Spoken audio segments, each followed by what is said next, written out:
사무엘하 19장. 먼저 19장부터 쭉 살펴보기를 원합니다.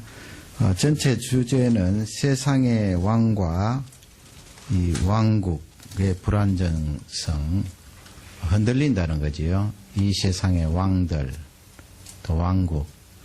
다윗 하면 하나님께서 세우시고 또 하나님께서 밀어주셔서 부흥을 체험한 왕이고 또 왕국이 아닙니까? 그럼에도 불구하고 불안정하다 하는 것을 우리에게 잘 알려주고 있습니다. 물론 그 출발점은 다윗의 죄 때문에 하나님께서 징계를 하는 것입니다만은 그 내부 구조를 보면 구성원들, 백성들이 많이 흔들리고요.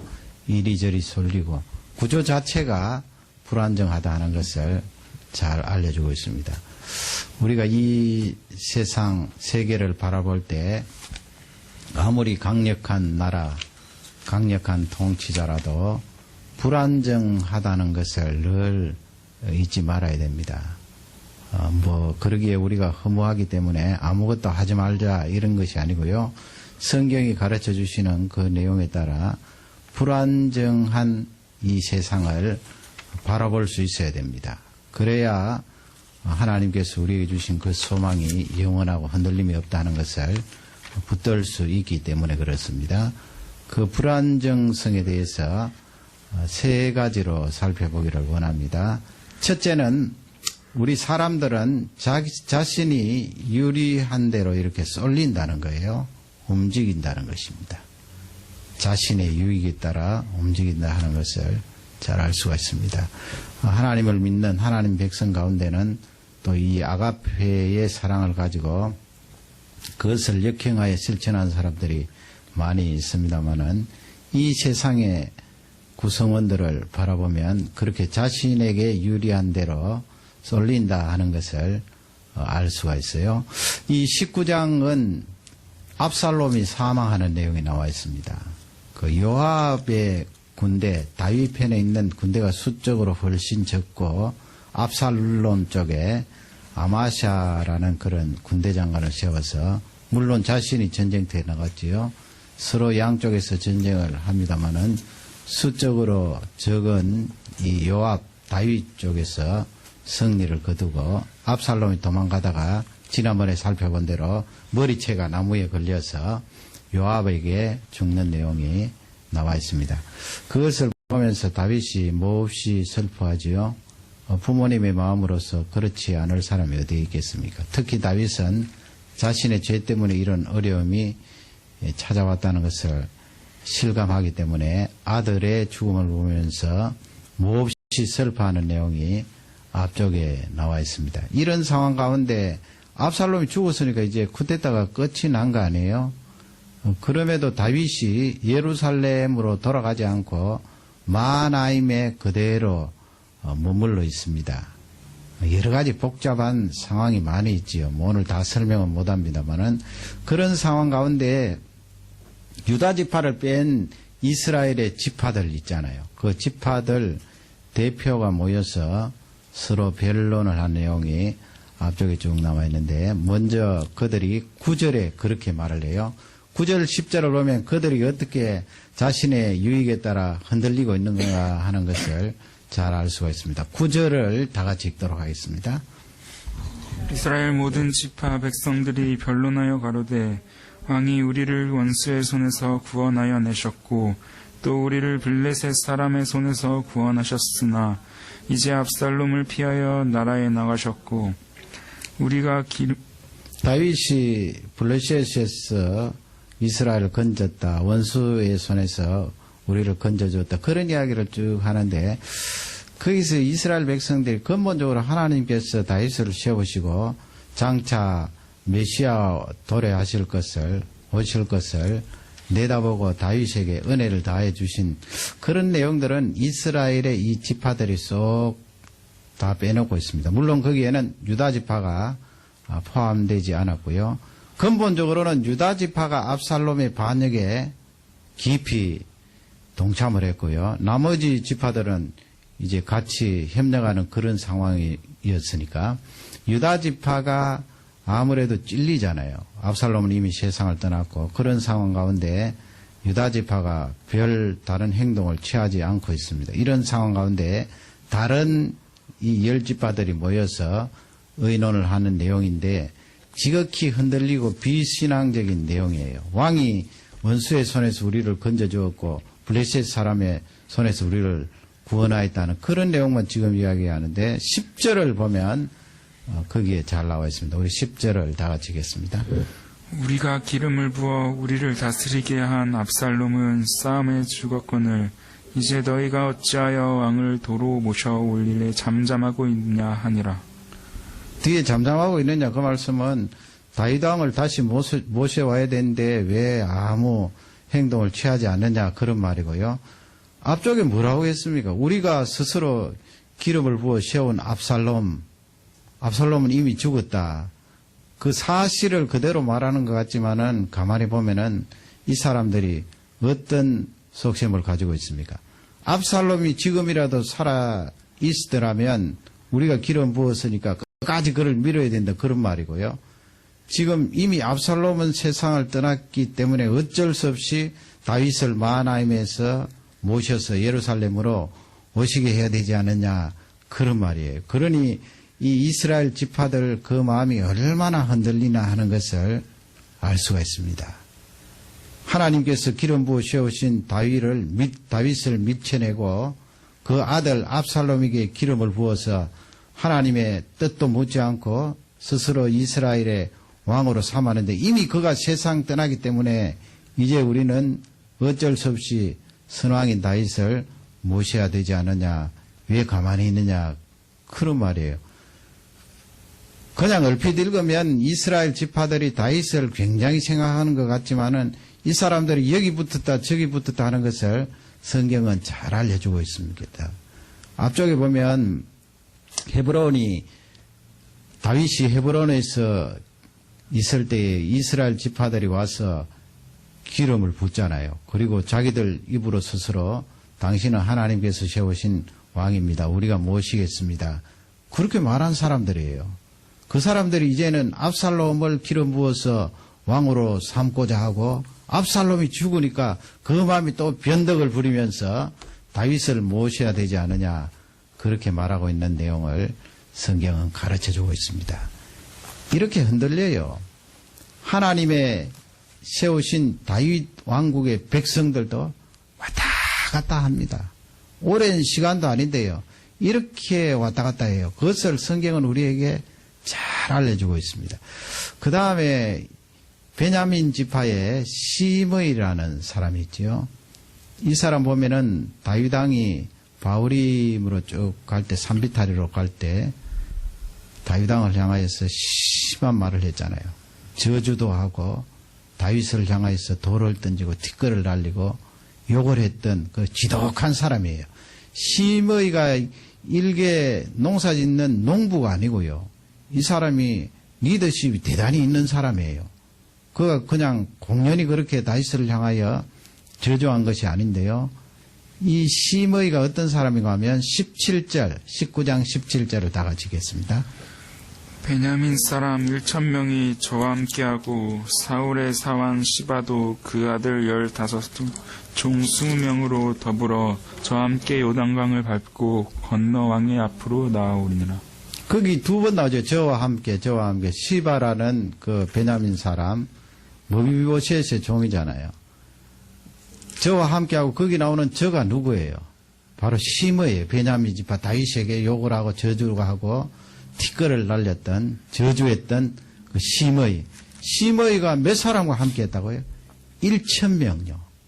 그러니 이 시므이라는 사람은 그냥 일개 농사 짓는 사람이 아니고 이스라엘 백성들 가운데 베냐민 지파에게 영향력을 미치는 그런 사람이에요. 1,000명을 데리고 올 정도로 리더십이 있는 사람이에요.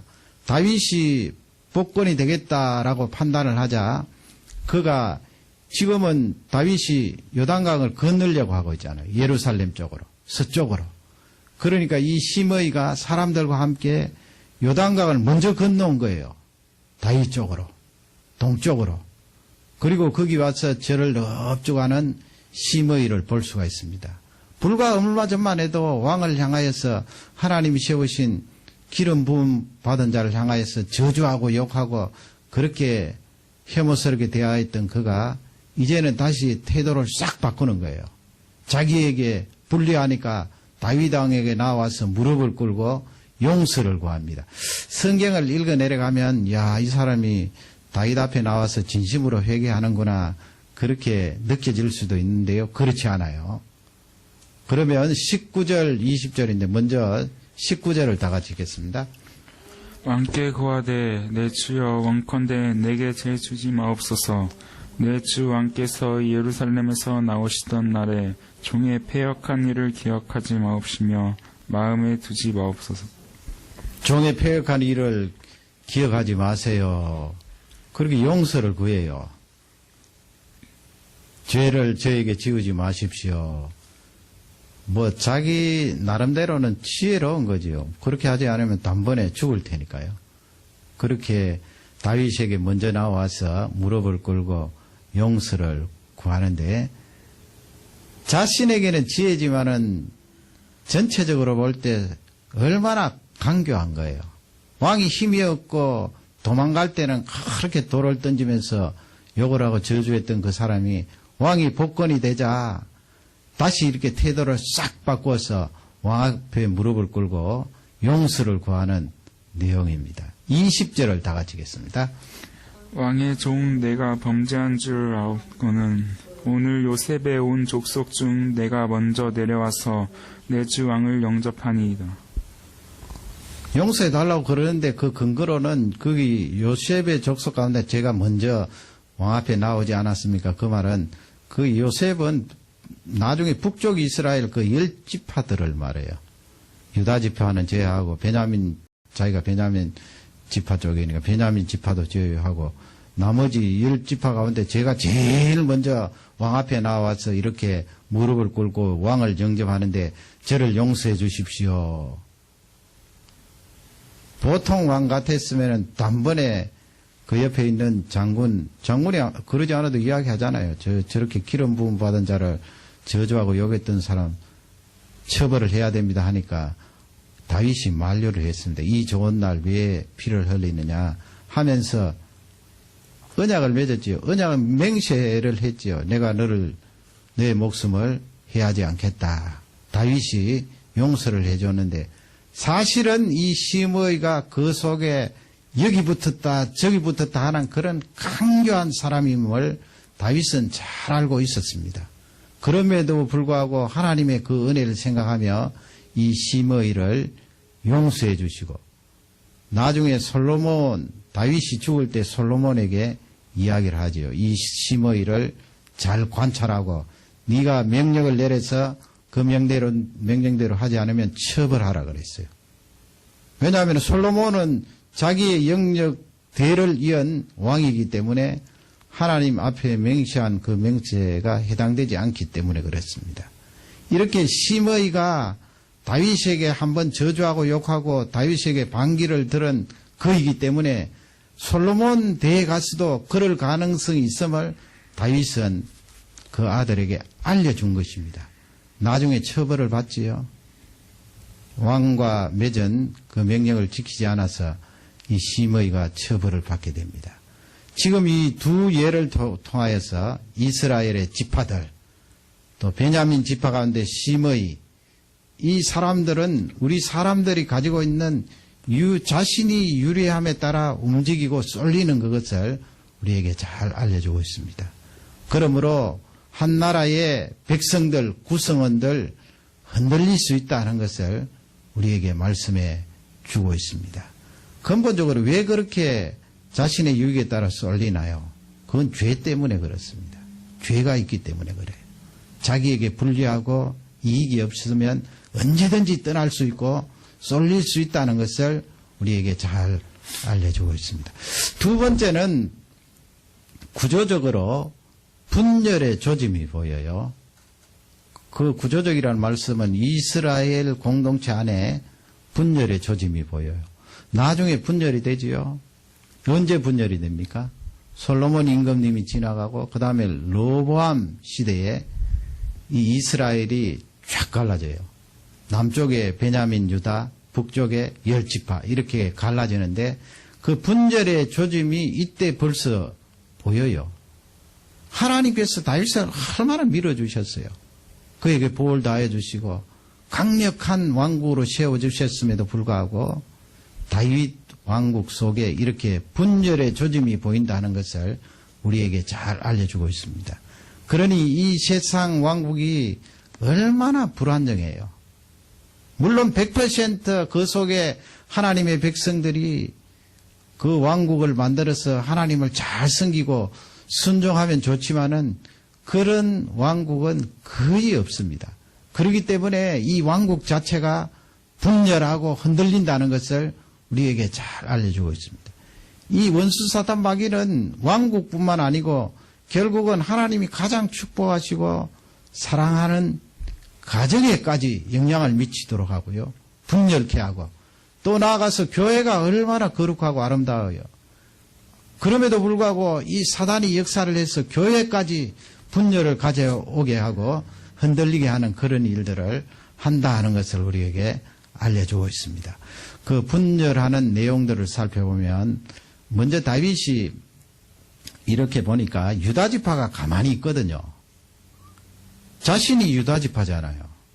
가만히 있으니까 속으로 좀 못마땅했겠지요. 그들도 가만히 있을 수밖에 없는 것이 이제 후환이 두렵단 말이에요. 왜냐하면 자신이 모시고 있던 이 다윗 왕이 유다지파 소속인데 그 아들 압살롬과 손을 잡고 주축을 이룬 세력이 바로 유다지파예요. 그러기에 헤브론에서 압살롬이 공모를 했잖아요. 앞서 나서서 다윗에게 다시 나오지를 못하는 거예요.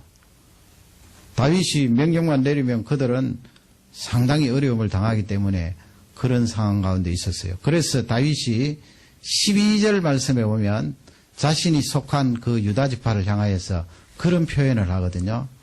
이 표현은 다른 지파에게 굉장히 좋지 않아요. 유다지파가 아닌 다른 지파가 볼 때는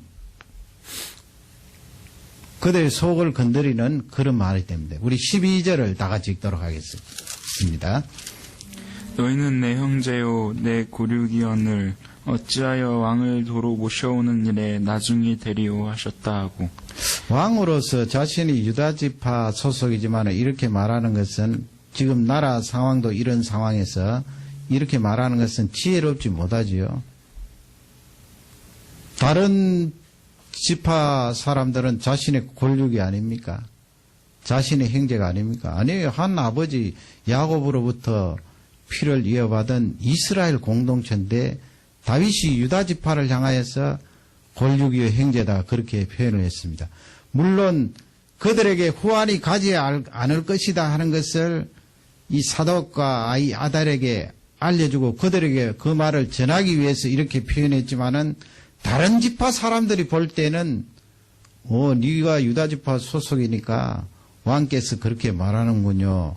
우리는 무엇입니까? 그렇게 그 마음에 반감이 들 수 있도록 말을 한 것입니다. 이 말을 들은 유다지파가 행동을 취하지요.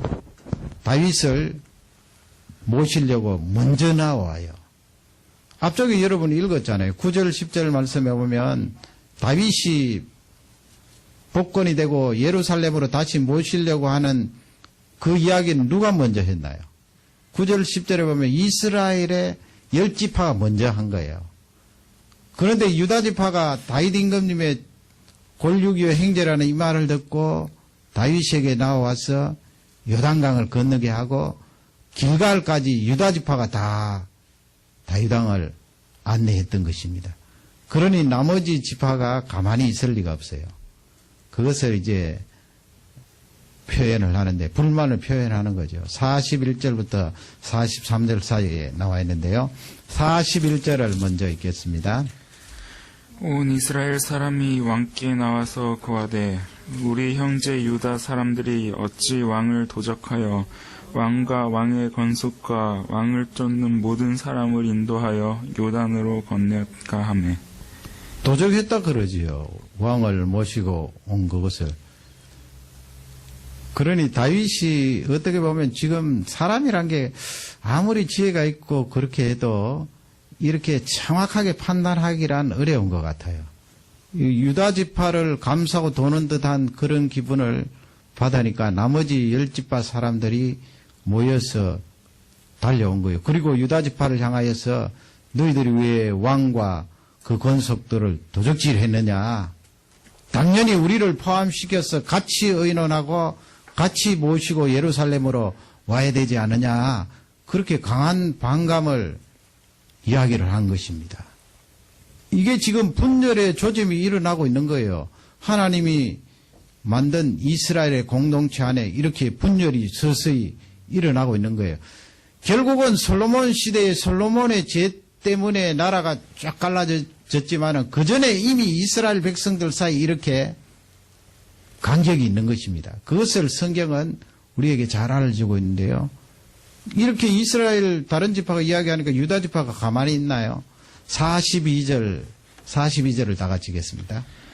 유다 모든 사람이 이스라엘 사람에게 대답하되 왕은 우리의 지치는 까닭이라 너희가 어찌 이 일에 대하여 분내느냐 우리가 왕의 물건을 조금이라도 먹었느냐 왕께서 우리에게 선물 주신 것이 있느냐. 그리고 자신들은 우리 유다 지파에서 나온 다윗 왕인데 너희들이 왜 그렇게 자꾸 강하게 이야기를 하느냐. 그리고 왕의 그 물건을 우리가 먹었느냐 아니면 왕이 우리에게 선물을 나리고 주었느냐. 아마 그 사울 시대에 사울은 베냐민 지파에게 많은 그런 은혜를 베풀었나 봅니다. 그러니 유다 지파 사람들이 이런 이야기를 하지요. 그 요즘도 그렇잖아요. 어떤 지역에 대통령이 나오면 그 대통령이 그 지역에 많이 발전할 수 있도록 그렇게 밀어주지요. 옛날도 뭐 다를 바가 없는 거예요. 그러나 이 유다 지파는 왕에게 선물 받은 것도 없고 얻어먹은 것도 없다. 너희들이 왜 이렇게 이야기하느냐 그렇게 강하게 이야기하니까 43절에 가만히 있습니까? 이스라엘의 다른 지파들이 뭐라고 이야기합니까? 43절을 다 같이 읽겠습니다. 이스라엘 사람이 유다 사람에게 대답하여 이르되 우리는 왕에 대하여 10분을 가졌으니 다윗에게 대하여 너희보다 더욱 관계가 있거늘 너희가 어찌 우리를 멸시하여 우리 왕을 모셔오는 일에 먼저 우리와 논하지 아니하였느냐. 유다 사람의 말이 이스라엘 사람의 말보다 더 강경하였더라.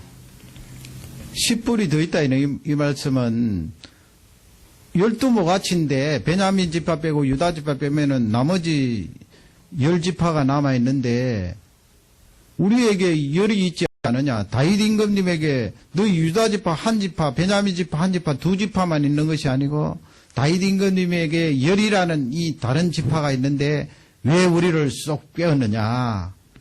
그리고 우리에게는 르벤이라는 형이 있지 않느냐. 유다는 네 번째죠.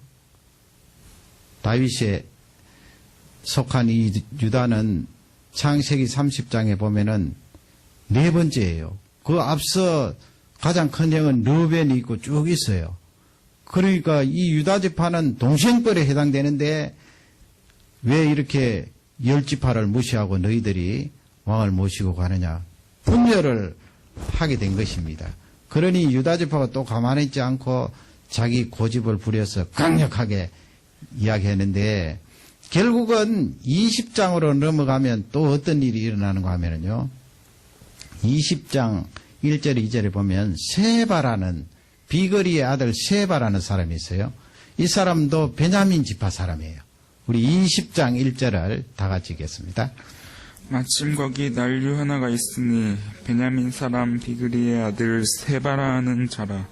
저가 나팔을 물며 가로되 우리는 다윗과 함께 분의가 없으며 이새의 아들과 함께 하니 없도다. 이스라엘아 각각 장막으로 돌아가라 하매. 그 세바라는 사람이 베냐민 지파 사람인데 이렇게 유다 지파하고 나머지 10지파하고 삐걱거리고 분열이 시작되니까 세바라는 사람이 딱 일어나서 우리가 다윗하고 무슨 관계가 있느냐 그렇게 말하는 거예요. 그하고 무슨 의미 있느냐. 그러므로 이스라엘 백성들아 장막으로 자기 집으로 돌아가라. 그렇게 반란을 일으킨 거예요. 이 와중에서. 그러니 가뜩이나 불만을 가지고 있던 이 10지파 이스라엘 사람들이 뿔뿔이 다 흩어져 버렸어요. 모여서 의논했던 사람들이. 흩어질 거 아니에요. 베냐민 지파에서 다시 이렇게 반역을 일으키니까 다 흩어졌어요. 얼마나 여러분 이 왕국이라는 것이 불안정합니까? 불안정해요. 구조 자체가 불안정해요. 다 흩어졌어요. 2절을 다 같이 읽겠습니다. 20장 2절입니다. 이에 온 이스라엘 사람이 이쪽 길을 그치고 올라가 비그리의 아들 세바를 쫓으나 유다 사람들은 왕에게 합하여 요단에게 예론까지 쫓으니라. 또 흩어져 버렸어요. 그리고 도리어 다윗을 따르는 것이 아니고 세바를 따라갔단 말이에요. 그러니 이제 남아있는 지파는 누구예요? 10지파, 거기다가 베냐민 지파 세바가 반역을 일으켜서 그쪽으로 갔으니까 유다 지파만 달랑 남아서 이 유다 지파가 다윗 임금을 모시고 예루살렘에 오는 것입니다. 왕국이라는 것이 겉으로 보기에는 휘황찬란하고 굉장히 견고한 것 같고 영원토록 갈 것 같지만은 이렇게 구조적으로 불안정하고 흔들려요. 하나님께서 세워주시고 하나님께서 뽑아주셔서 왕이 되고 대통령이 되는 거지요. 근본적으로 인생을 거기에다가 걸고 한다는 것은 참으로 허무해요. 이렇게 구조, 한 나라, 조직도 흔들리고 불안정하다는 것을 우리에게 잘 알려주고 있습니다. 왜 그렇게 불안정합니까? 공동체도 이렇게 자기 의견이 있고 이권이 있기 때문에 불안정한 거예요. 그럴 거 아니에요. 유다 지파 아닌 다른 지파 사람들은 생각할 거예요. 우리 지파에서도 왕이 나올 수 있다 그 말 아니에요. 충분히 왕을 배출할 수 있고 그러기에 우리 지파에서는 다윗 유다 지파를 인정하지 못하겠다. 그런 불안정성을 가지고 다윗이 예루살렘으로 돌아가고 있는 내용을 잘 기록하고 있습니다. 이렇게 회복을 시켜주지만은 다윗에게 철저히 그것을 알려주시는 거예요. 얼마나 불안정해요. 아들이 자신을 배신하더니만 이번에는 베냐민 지파 사람이 또 들고 일어나서 이스라엘 사람들을 몰고 가서 유다 지파만 남아서 예루살렘에 이끌라는 다윗을 보세요. 불안정하다는 것을 하나님께서 다윗에게 철저히 가르쳐주고 계시는 것입니다. 마지막으로 우리에게 알려주시는 말씀은 집단의 죄입니다. 집단의 죄. 집단의 죄가 있어요. 그게 바로 21장인데 21장은 시대적으로 지금 20장하고 연결되는 거 아니에요. 이건 앞쪽으로 또 가는 거예요. 언제쯤이냐? 거기 중간에 보면 머비보셋이 나와요. 머비보셋은 다윗이 내어주지 않았다 그런 내용이 나오는데 그 내용으로 봐서 머비보셋을 왕궁으로 데리고 온 그 시기부터 해서 압살롬이 반역하기 전까지 그 사이에 일어났던 일이에요. 어떤 일이 일어났습니까? 1장 1절 21장 1절입니다. 다 같이 읽도록 하겠습니다. 다윗의 시대에 영부년 3년 기근이 있으므로 다윗이 여호와 앞에 간구하매 여호와께서 가라사대 이는 사울과 피를 흘린 그 지브림이니 저가 기브온 사람을 죽였음이니라 하시니라. 연분년이라는 말씀은 연달아서 말이에요. 대개 성경에서 이스라엘 사람들도 뭐 3년 이렇게 하면 이 서양처럼 만 3년 아니에요. 횟수로 3년이에요. 횟수로 3년. 3년이지만은 3년 동안 기근이 있었으니까 얼마나 힘들어요. 그 제일 힘든 사람은 사실은 왕이에요. 배고프지도 않고 충분히 먹고 있을 수 있지만은 이 다윗 같은 왕은 하나님 앞에 서 있는 왕이기 때문에 비가 이렇게 오지 않으면 얼마나 걱정이 돼요. 그래서 하나님 앞에 간절히 기도했더니 하나님의 응답이 뭐냐면 이 사울과 사울의 가문에서 기브온 족속들을 학살했다는 거예요. 지금 사울이 이미 세상을 떠났잖아요. 그리고 2대 임금 다윗 시대인데 사울 임금님 그 가문이 죄를 지은 그 내용을 가지고 하나님께서 다윗 시대에 묻고 있는 거예요. 다윗 시대. 기브온 족속은 누굽니까? 여호수아 9장에 보면 여호수아 장군이 이스라엘 군대를 이끌고 가나안 땅을 정복하는 내용이 나와 있잖아요. 뭐 여리고성 무너뜨리고 아이성 정복하고 계속해서 승리를 거두게 되는데 그때 기브온 족속들이 여호수아에게 찾아왔어요. 그들은 바로 가까이 사는 사람들인데 아주 멀리 사는 사람들처럼 곰팡이 핀 떡과 또 옷 다 헤어진 것, 신발 헤어진 것 씻고 여호수아와 이스라엘 앞에 와서 화친하자 그러는 거예요. 우리는 멀리 사는 그런 사람들인데 당신의 소문을 듣고 이렇게 찾아왔습니다. 우리는 전쟁하지 않고 화친하십시다. 그리고 우리가 당신 밑에 들어가서 종이 되겠습니다. 그렇게 해서 이 여호수아와 이스라엘이 알아보지도 않고 덜컥 조약을 맺었잖아요. 하나님 앞에 언약을 맺은 거예요. 내가 너희들을 절대로 해하지 않고 그리고 너희들은 우리를 위하여서 봉사하는 종이 될 것이다. 그렇게 하나님 앞에 언약을 맺었으면 끝나는 거예요. 다시는 그들의 생명을 건드릴 수 없어요. 하나님께서 가나안에 사는 사람들을 다 멸절시키라고 말씀하셨지만은 이미 하나님 백성과 기브온 사이에 그런 언약을 맺었기 때문에 기브온 사람을 해할 수 없는 거예요. 그래서 이 기브온 사람이 이스라엘 백성들의 그 구전 일을 하면서 쭉 이렇게 내려오고 있었는데 결국은 사울 시대에 다른 성경에는 없어요.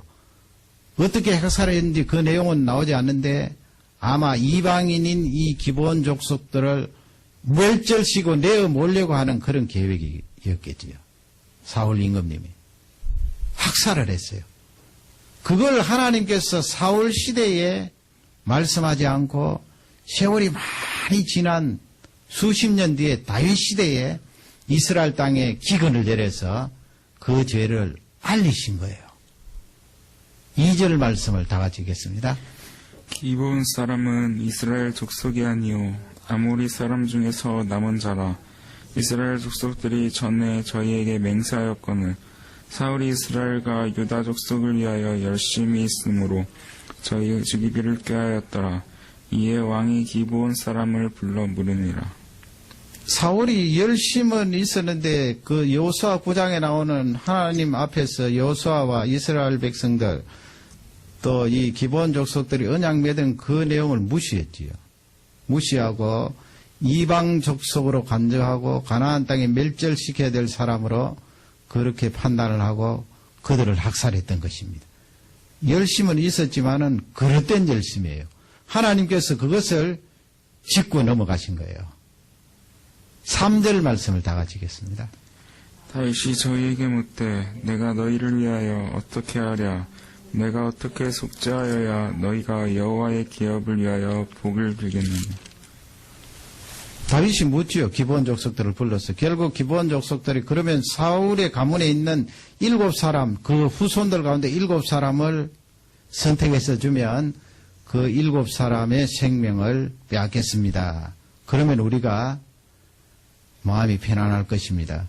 그렇게 해서 다윗이 사울 가문에 있는 7사람을 이 기브온 족속에게 내어주어서 처형을 하잖아요.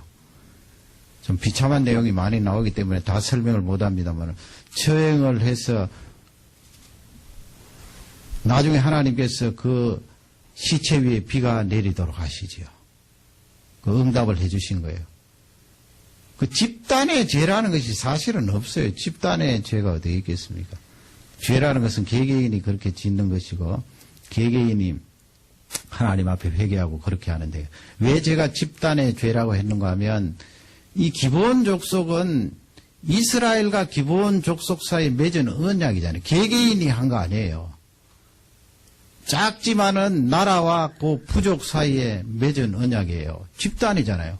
그리고 하나님께서 그 사이에 보고 계셨고요.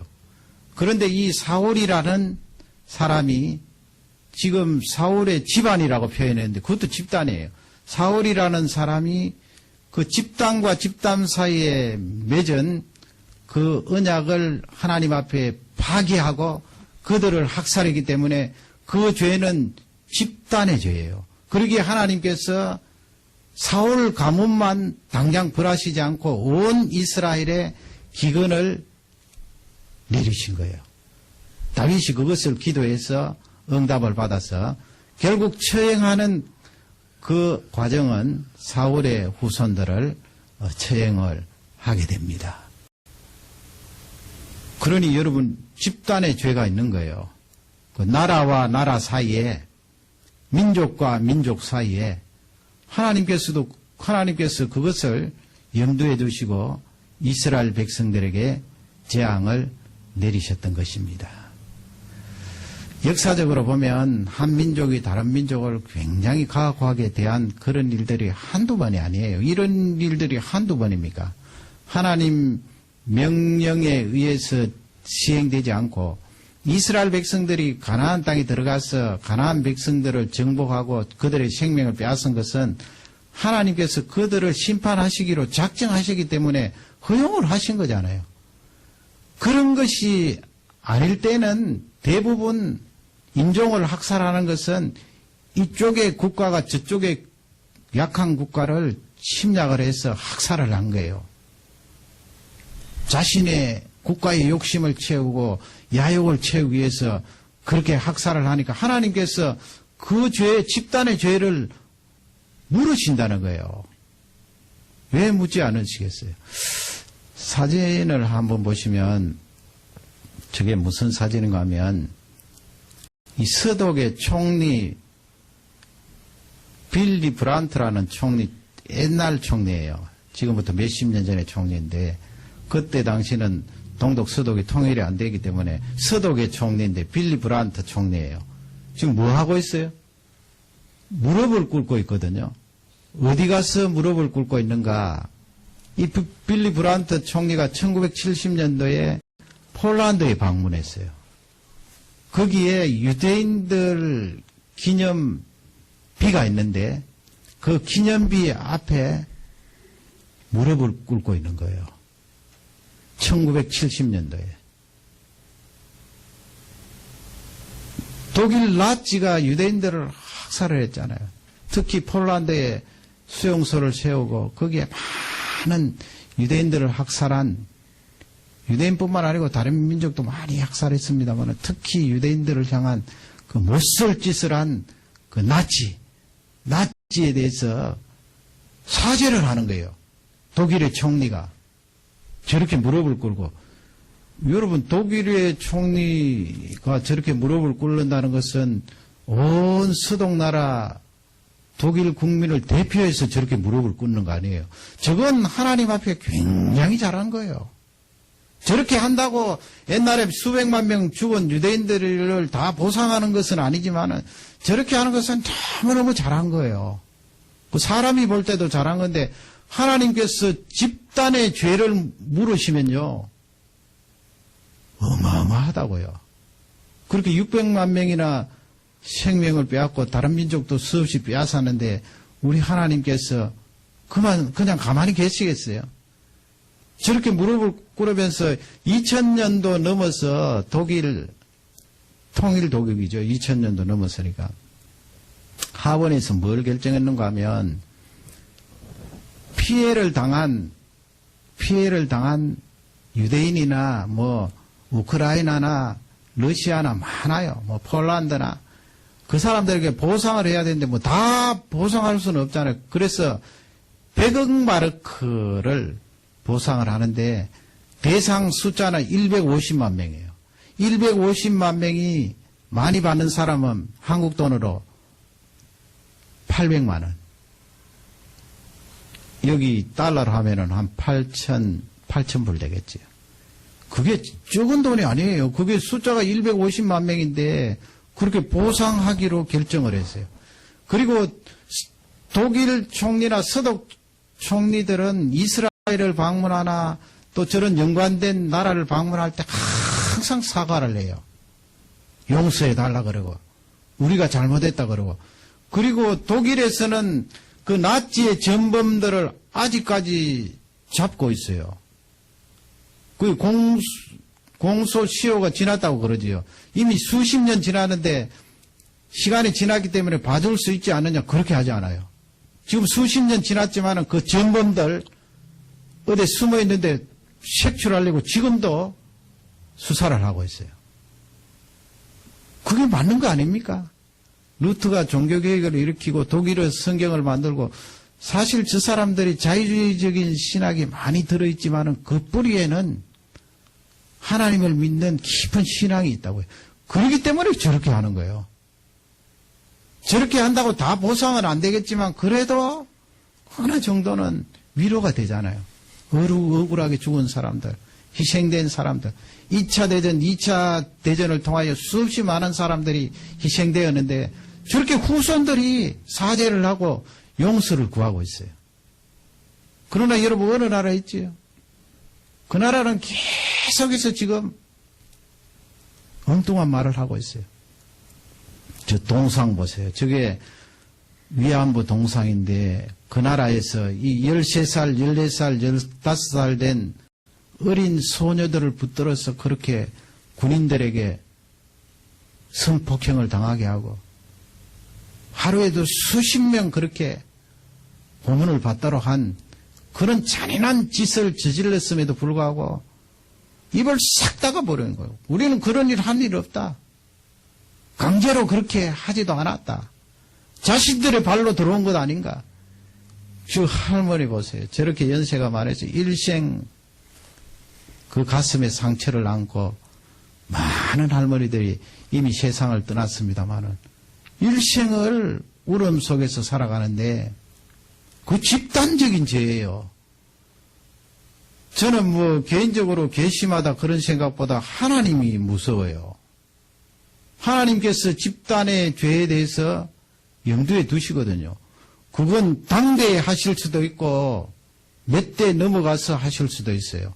그러나 후에 하나님께서 꼭 기억하신다고요.